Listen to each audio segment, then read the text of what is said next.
ସ୍ୱାସ୍ଥ୍ୟ ଓ ମହିଳା ଏବଂ ଶିଶୁ ବିଭାଗ ଓ ମିଳିତ ସମନ୍ୱୟ ସମୀକ୍ଷା ବୈଠକ।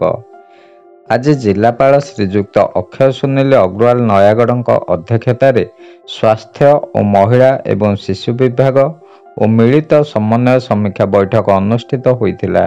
ଏହି ବୈଠକରେ ମାତୃ ଓ ଶିଶୁ ସ୍ୱାସ୍ଥ୍ୟର ବିଭିନ୍ନ କାର୍ଯ୍ୟକ୍ରମ ସମୀକ୍ଷା କରିବା ସହିତ ସମସ୍ତ କାର୍ଯ୍ୟକ୍ରମକୁ ଲୋକଙ୍କ ପାଖରେ ସଠିକ୍ ଭାବରେ ପହଞ୍ଚାଇବା ତଥା ଜିଲ୍ଲାକୁ ରାଜ୍ୟ ସ୍ତରରେ ଏକ ଉତ୍ତମ ସ୍ଥାନରେ ପହଞ୍ଚାଇବା ଉପରେ ଜିଲ୍ଲାପାଳ ଜୋର ଦେବା ସହିତ ସମସ୍ତ ସ୍ୱାସ୍ଥ୍ୟ ବିଭାଗର ଉପସ୍ଥିତ ଥିବା ଅଧିକାରୀମାନଙ୍କୁ ତାଗିଦ କରିଥିଲେ।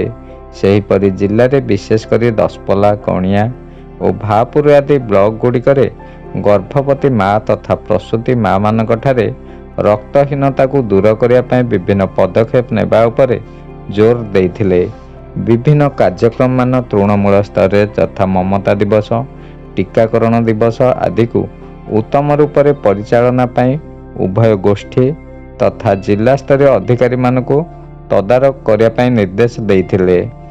ଜିଲ୍ଲାରେ ମାତୃ ଓ ଶିଶୁ ମୃତ୍ୟୁକୁ ହ୍ରାସ କରିବା ପାଇଁ ଆଶା ତଥା ସ୍ୱାସ୍ଥ୍ୟକର୍ମୀମାନଙ୍କୁ ଅନବରତ ତାଲିମ ଓ ସମୀକ୍ଷା କରିବା ଉପରେ ଜୋର ଦେଇଥିଲେ।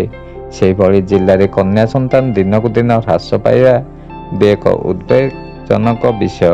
ତେଣୁ ବିଭିନ୍ନ ଅଲ୍ଟ୍ରାସାଉଣ୍ଡ କ୍ଲିନିକ୍ ଗୁଡ଼ିକ ଉପରେ ଚଢ଼ାଉ ତଥା ଲୋକଙ୍କ ଉପରେ ସଚେତନ ସୃଷ୍ଟି କରିବାକୁ ନିର୍ଦ୍ଦେଶ ଦେଇଥିଲେ।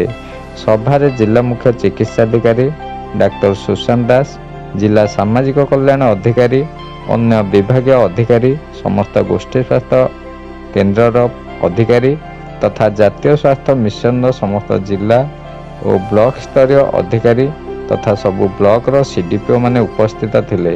ଏହି କାର୍ଯ୍ୟକ୍ରମକୁ ଜିଲ୍ଲା ଶିଶୁ ଓ ପ୍ରଜନନ ସ୍ୱାସ୍ଥ୍ୟ ଅଧିକାରୀ ଶ୍ରୀଯୁକ୍ତ ଆଶିଷ କୁମାର ମହାନ୍ତି ପରିଚାଳନା କରିଥିଲେ। ଶିବନାରାୟଣ ଦାସଙ୍କ ରିପୋର୍ଟ, ଖଣ୍ଡପଡ଼ା ବାର୍ତ୍ତା।